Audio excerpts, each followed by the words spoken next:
বছর ঘুরে আবার এলো বাঙালির শ্রেষ্ঠ উৎসব দুর্গাপুজো। এবছর বৃষ্টি একটু বেশিই হয়েছে মনে হয়।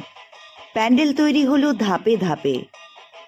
সময় যায় নদীর স্রোতের প্রায়। এর মধ্যেই কত অঘটন ঘটে যায়। কাজ থেমে থাকে না। মায়ের ঘরে ফেরার প্রস্তুতি প্রায় শেষ। এর মধ্যে কত অভয়া, কত তিলোত্তমার হলো বিসর্জন। আজ শুভ পঞ্চমী, তাও মনের মাঝে একটা চাপা কষ্ট।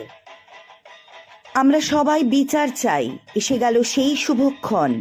মা দুর্গার মর্তে হলো আগমন। শক্তি দাও মা, প্রার্থনা করি যারা করে নারীর অপমান তাদের যেন প্রতিহত করতে পারি। সমাজের শত্রুগুলো যেন উপযুক্ত শাস্তি পায়।